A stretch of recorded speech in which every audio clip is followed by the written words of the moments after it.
Hey guys and gals, welcome back to another episode of Haunted Gaming. This week we talk about Xorax. Now, before we start with the summary, I'm actually going to read this creepypasta out word for word, since that's the best way to even tell this, so let's begin.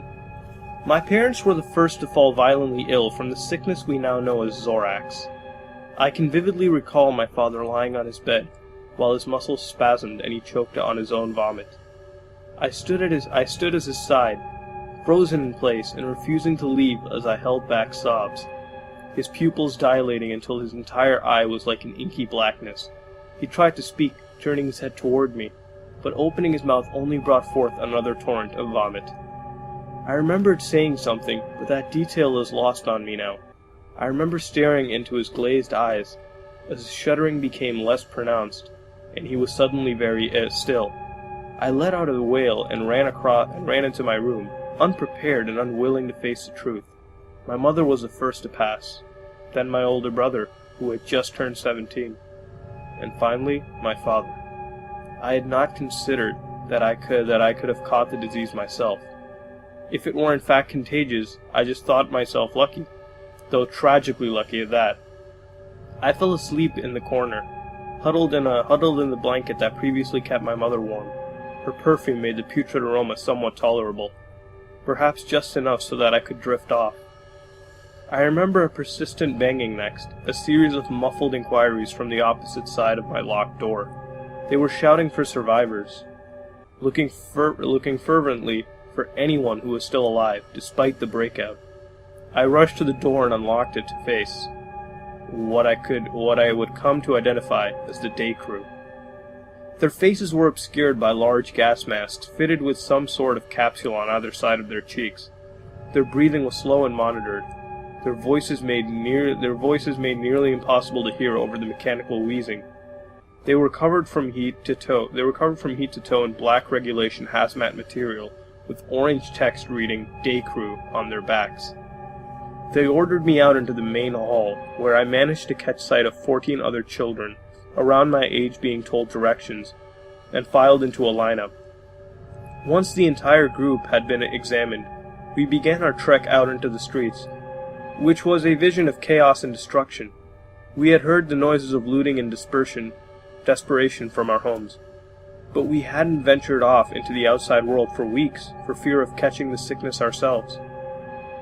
There were even more day crew that were burning the bodies that had fallen to the streets, trying to purge the earth while trying to keep away from the resulting fumes. We were silently ushered into the back of a large truck that took us to the south, away from the cities and suburbs and into the dense growth of the forest. When the van came to a screeching halt, the door swung open to reveal more day crew, who ushered us into a forest clearing. We were interrogated about our exposure to anyone with Xorax, and if we felt any symptoms like nausea or vertigo, though we all had witnessed our family members falling ill, and had tried in vain to treat them. We were all perfectly fine, in any physical sense. The day crew initially told us that they were perplexed about our immunity to the sickness, as anyone who came into contact with it was sure to fall ill just hours later. So it was a shock to see some of us that had been living this nightmare for weeks on end, as they administered more tests and asked me questions. However, we were told that the immunity was tied with a hormone cell that the disease was using to compromise the immune system, and since we were all too young to properly develop it, the disease was unable to make us fall ill. We were told that the day crew wanted to study us, that we would live under the cover of the forest in quarantine. They would hope to extract a cure from our group that could be used to heal the world and rid of the Xorax disease. They tried their best to sound positive in light of the situation, but it was obvious that even they were doubtful of their efforts, and that there was no guarantee for any of their tests to follow through. Still, they kept the mood optimistic and promised us that we would save countless lives with our efforts. They built a secluded village in the forest, providing us each with a makeshift house carved into a tree, trunks around the area. I was led into a simple treehouse that had a single bed on the far end and a table in the middle. We were told the first thing the next morning we would be getting blood taken. so we weren't allowed to eat anything until then. I was fine with that. I hadn't been hungry for days. The image of my mother, father, and brother crowded my thoughts instead. I didn't get much sleep.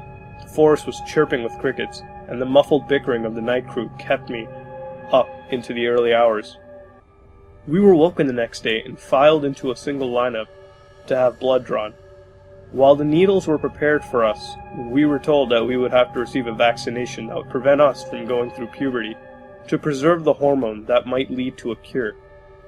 It was never elaborated on at the time, and we would never be able to grow up or have children. But it was unlikely to live beyond the first few hours of infection, never mind the next few years, so our adulthood was seen as necessary sacrifice. This continued for a few weeks. We would continue to receive vaccinations and assured that a cure would soon arise. The times were getting desperate.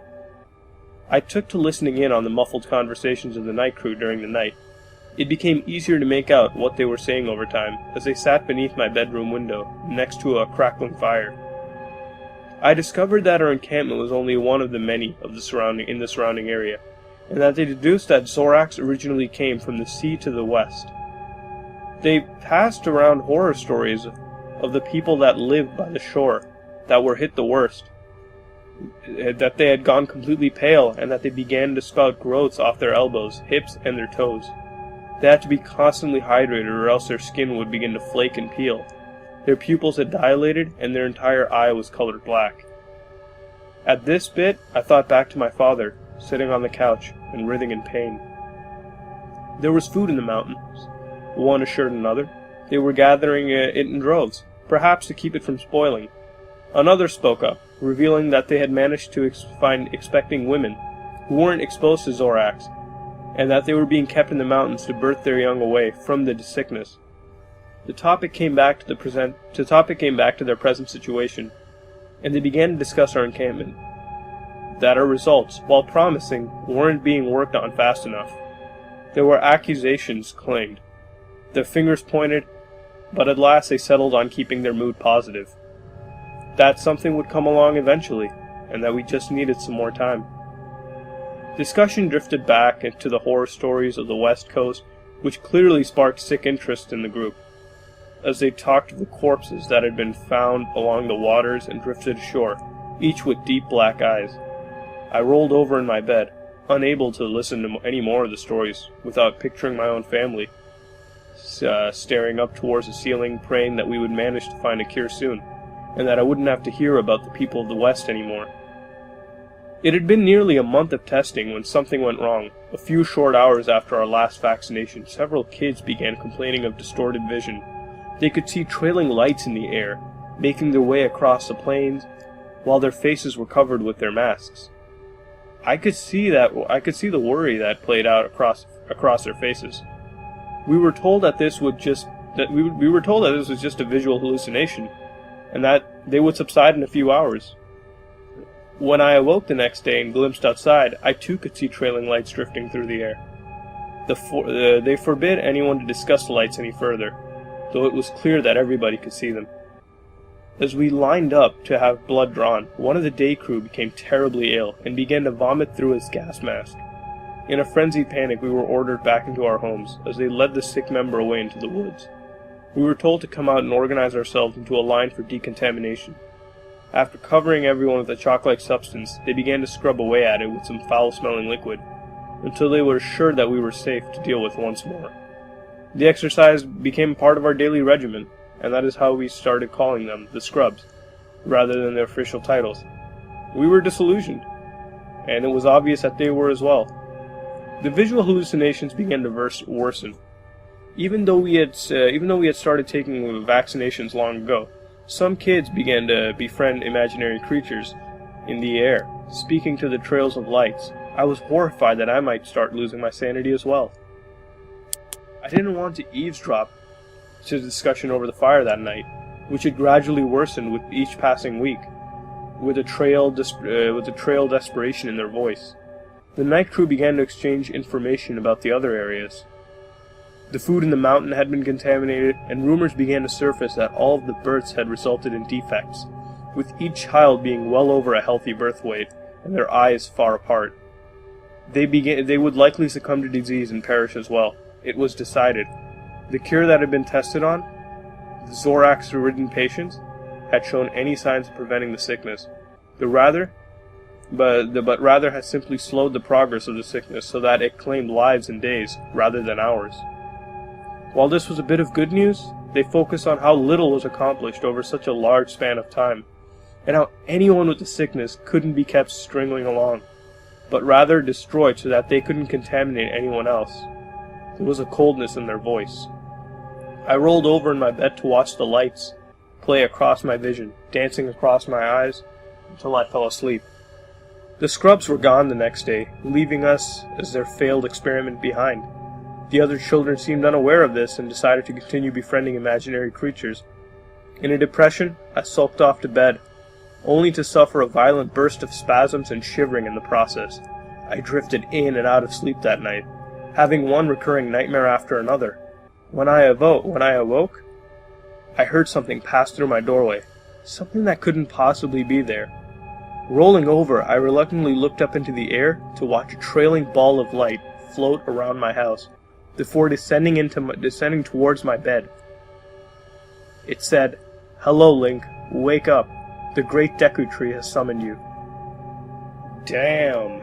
Well, who expected that it would be a Zelda creepypasta? Anybody? No? Nobody? Okay. Neither did I. Honestly, as I started reading this, the title even doesn't mention that it's a Zelda creepypasta, so I was reading through it, and I thought it was some Fallout creepypasta, or maybe something on Metro, or possibly Daisy. But then, that's what I thought it would be that's what I just immediately thought. It just seems so weird, But then when I read that last line, "Hello Link, wake up, the great Deku Tree has summoned you," that was pretty intense. I was just confused. I'm like, what? But then when you read through it, you see all these little hints it has. About the little homes carved up into the trees and stuff. You see all that, and the kids that never grew up. It's the Kokiri, that's what it was. So, it's cool. In some ways, I literally think of this as a backstory to Ocarina of Time. Even though that's not the case, because you got Skyward Sword and all the older games, but whatever. That's what I think. This is really cool. And I don't think I've ever read a creepypasta like this. They're all based on games where people get from stores or something. This is based on a game, but it's written so differently. It's like a prequel, but it's like the most weirdest prequel. It's like something you never expect to happen from Zelda at all. So I thought it was cool. It's really descriptive, and honestly, it feels like you're reading something else, and then it hits you in the end, which is good. I really like it, and it's not like that last part was added just for fun. Like I said, it's all clearly built into this entire creepypasta. They describe to you the two big things. The visual hallucinations, the fairies, the forest trees, the tree houses. God, I can't speak today. They got all of that, plus, making you not grow up, hence the Kokiri never growing up. It's just like that. And it's cool. I really do like it. So maybe there are more creepypastas like this. I'm going to have to go check everywhere else. And if you want to read this out, again, I read it word for word, but if you want to check it out, definitely check it out. Link is in the description below. And yeah, that's really all I have to say. It's really awesome creepypasta. I really like it. And before I finish today's episode, just listen to this. I'm planning to do these episodes 2 times a week. But in order to do that, I'm going to have to ditch the summaries I do.